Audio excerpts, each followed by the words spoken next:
नमस्कार दोस्तों, एक नई लर्निंग के साथ हाजिर हूं और आज की इस लर्निंग में जिस कंपनी विशेष को लेकर हम लोग चर्चा करेंगे उसकी स्टार्ट करते हैं चार्ट ग्राफ से। देखिए इनका ये चार्ट ग्राफ में यहाँ से लेकर के जो हायर साइड था इसको कहते हैं, जो हम रेजिस्टेंस कहते हैं, और उसके आसपास जो मार्केट जो लगातार गिरती गिरती गिरती यहाँ पे आके अटकी और यहाँ पे आकर के एक बाउंस बैक क्रिएट करने का चांस क्रिएट कर पा रही है कि नहीं। चाहे वो इससे पहले भी मार्केट में कई बार उसमें पुल बैक आई थी, लेकिन मार्केट में सस्टेन नहीं कर पाई क्योंकि मार्केट में लगातार बिकवाली का प्रेशर देखने को मिला था। तो चलिए पार्ट बाय पार्ट जानने की कोशिश करते हैं प्रकाश इंडस्ट्रीज लिमिटेड को लेकर के, जो कंपनी की बिजनेस मॉडल में कहती है कि माइनिंग का कामकाज, स्टील एंड पावर और विंड पावर में कंपनी कामकाज करती रही है। इन तीनों सेक्टर से यदि चर्चा किया जाए, जिसमें कह सकते हैं कि माइनिंग हो, स्टील हो और पावर सेक्टर की कंपनियां हो, जिसमें कंपनी कहती है कि माइनिंग के अंदर, पावर सेक्टर के अंदर, स्टील पावर सेक्टर के अंदर की बात करते हैं, यहाँ पे कहते हैं जो स्टील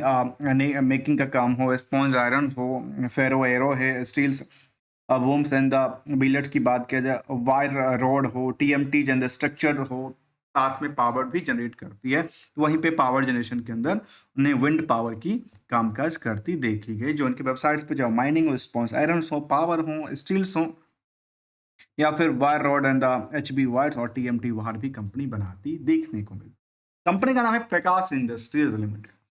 कैसा रहा इसका फाइनेंशियल पोजीशन, जो मार्केट में इसको लेकर के कई बार ऊंचाइयों पे गई, लेकिन मार्केट में सस्टेन करती करती मार्केट में गिरावट आती है, लेकिन मार्केट फिर दोबारा पुल बैक के लिए तैयार होती है। और दो क्वेश्चंस हमेशा होती है कि सर टारगेट कहाँ लगाएं और एसएल कहाँ पे हम यूज करें।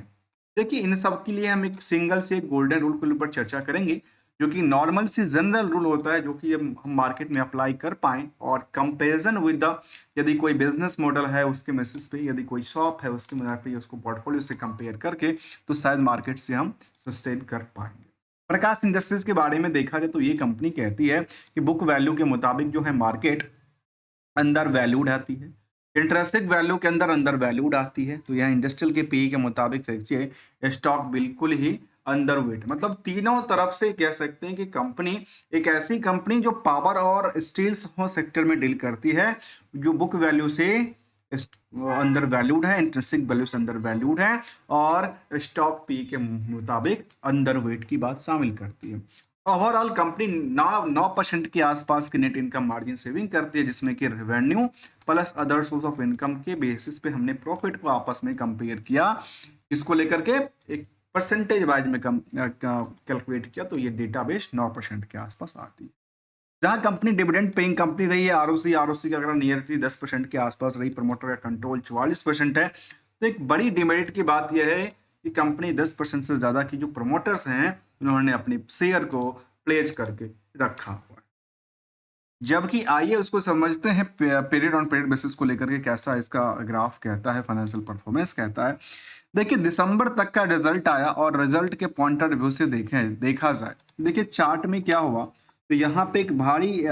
खरीदारी देखने को मिला। और खरीदारी ऐसे मिली कि पिछले कह सकते हैं कि करीब करीब 5 दिन के जो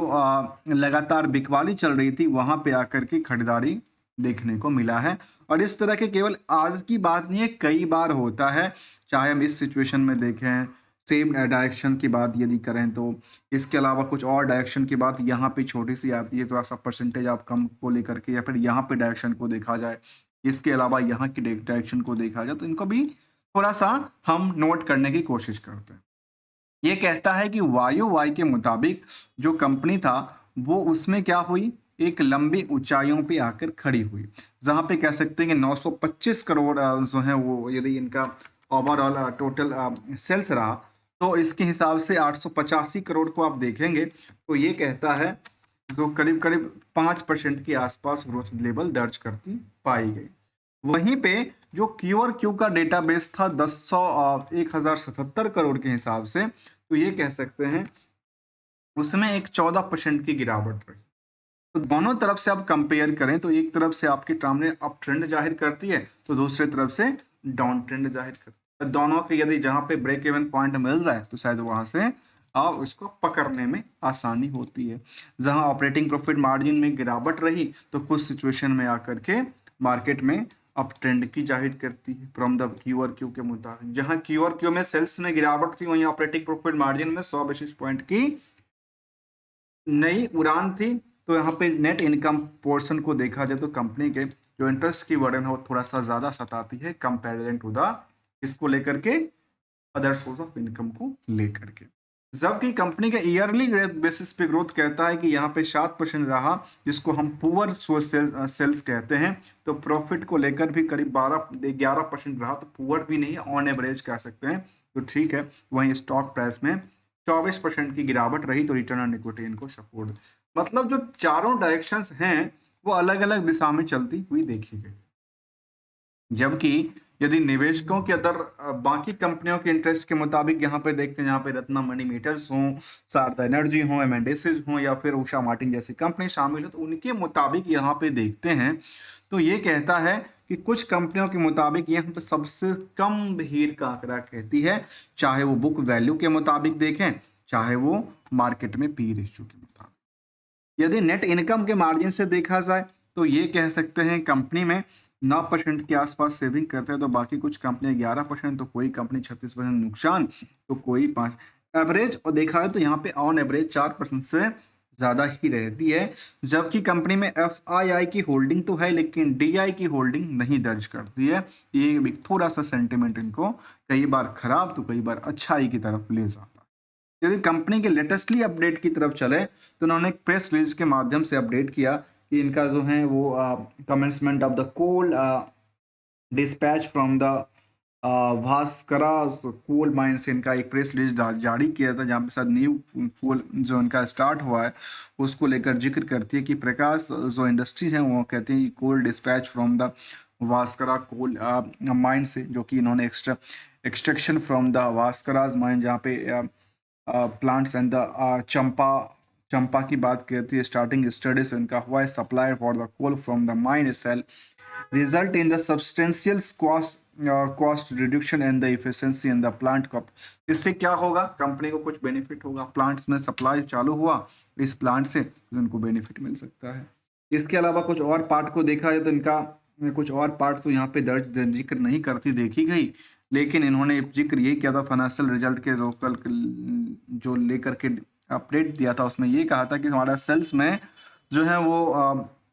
YOY के बेसिस पे और क्यों, और उन्होंने परसेंटेज वाइज यहाँ तो डिक्लेरेशन नहीं दिया, केवल नंबर को लेकर के नंबर की गेम की बात उन्होंने कहा था। तो हमने जबकि आपके सामने परसेंटेज वाइज कहा कि डिक्लेरेशन में यदि सेल्स में YOY के बेसिस पे 4%, तो वहीं Q और Q में 14% की गिरावट दर्ज करती पाई गई। यदि कंपनी में निवेशकों का इंटरेस्ट जानने की कोशिश करते तो FI की भूमिका रही है पहले से, इसमें लगातार बना के रखी, जो DI की कोई बड़ी भूमिका नहीं है। आम पब्लिक के पास 52% होल्डिंग, जिसमें 1 लाख से ज़्यादा निवेशक है। और कंपनी की तरफ देखा जाए तो ये वेद प्रकाश अग्रवाल साहब की कंपनी रही है, MK बिल्डर्स प्राइवेट लिमिटेड, जो कि थोड़ा बहुत करके होल्डिंग भी बना के रखी है। यदि रिस्क को देखा तो रिस्क बहुत ज़्यादा नहीं, कुछ रिस्क लेकर के कहते हैं, जहाँ पे हमने पहले कहा कि पुअर सेल्स हैं, कंपनी का सेल्स ग्रोथ की बात कहती है, रेट जो है खास करके टैक्स रेट को लेकर उन्होंने जिक्र करती देखी गई। लेकिन चार्ट ग्राफ के माध्यम से हमने देखा कि मार्केट में एक कह सकते हैं कि 52 वीक की लो की तरफ इशारा करती देखी गई थी, लेकिन वहां से देखिए मार्केट ने थोड़ा बहुत करके वहां से जंप किया है। 128 रुपए के जंप के बाद मार्केट ने 152 तक गई, और मार्केट शायद यहाँ से कामकाज करने के लिए तैयार हो रही है। फ्रॉम द YOY बेसिस पे अच्छी परफॉर्मेंस रही है, जिसको लेकर के यदि प्रॉफिटेज नंबर को देखा जाए तो ये कह सकते हैं कि जहाँ पे कंपनी में YOY के बेसिस पे करीब 81 करोड़ था, वो 84 करोड़ होती है। 90 करोड़ के बजाय उसमें गिरावट आती, क्योंकि Q और Q में कुछ चीज़ें में गिरावट दर्ज करती पाई गई। जबकि सेंसेक्स के पॉइंटेड व्यू से देखा जाए, इसकी कंपैरिजन करके या फिर कंपनी देने लेने की बात किया है, तो कंपनी लगातार डिविडेंड देती रही है, लेकिन 2024 से दोबारा स्टार्ट किया है, 19 के बाद तो बिल्कुल ही बंद कर दिया था। Operating profit margin standalone database में अच्छी खासी ऊंचाई पे आई, तो है नेट प्रॉफिट मार्जिन में भी वृद्धि दर्ज करती देखी गई। यदि सेंसेक्स और कमोडिटी इंडेक्सेशन की तरफ से इशारा को या आपस में कंपेयर किया जाए तो ये कह सकते हैं कि यहाँ पिछले कुछ सालों, पिछले 2 साल से लेकर के 10 सालों में तो ग्रोथ लेवल दर्ज करती देखी गई, लेकिन पिछले के बाद मार्केट में हर जगह पे देखा जाए तो चाहे वो बीएससी का चाहे वो सेंसेक्स हो, चाहे वो कमोडिटी इंडेक्सेशन हो, हर जगह बिकवाली का प्रेशर्स है। तो बिकवाली के प्रेशर में इनका भी बिकवाली रहा तो कोई बड़ी बात नहीं है। अर्थात समांतर मार्केट के समांतर में कंपनी का कामकाज भी रहा है और रिजल्ट थोड़ा आजकल इस साल में, इस लास्ट क्वार्टर में निगेटिव बहुत ज़्यादा दर रही है। इसकी वजह से मार्केट में थोड़ा बहुत सेंटिमेंट भी। अब सवाल आता है कि सर टारगेट क्या करें और एसएल कहाँ करें और हम गोल्डन रूल कौन सा डिस्कस करने वाले हैं। देखिए गोल्डन रूल कहता है मार्केट में जब मौका मिले तो प्रॉफिट को बुक करना चाहिए, जब लॉस लगातार बनती जाए तो अपनी कैपिटल को बचाने के लिए एसएल करना चाहिए। टारगेट का मतलब एक्सपेक्टेशन होता है और एसएल का मतलब सेविंग होता है। तो यदि मार्केट में जहां भी हो, जिस भी पोजिशन में हो, यदि अच्छी प्रोडक्ट हैं आपके पोर्टफोलियोज के अंदर, तो वो पोर्टफोलियो के प्रोडक्ट और वो आगे चल करके वो आपके लिए बिकबाड़ी हो सकता है। और यदि उसकी वैल्यूशन उस हिसाब से नहीं बढ़ती है तो एसएल के साथ निकलना ही बेहतर होता है। विदाउट किसी ट्रेडिंग एडवाइजरी और नोट को लेकर के सिंपल सी गोल्डन रूल कहता हूँ, जो कि एक आम दुकानदार उसमें यूज करते हैं, अपनी दुकान के अंदर यूज करते हैं, वही बात को शामिल करने की कोशिश करते हैं विदाउट किसी ट्रेडिंग और एडवाइजरी को लेकर के, only as per learning point of view से। यदि आपको वैल्यू एडिशन मिलता हो तो चैनल को सब्सक्राइब, वीडियो को लाइक भी कर सकते हैं। तब तक के लिए thanks for the joining us दोस्तों।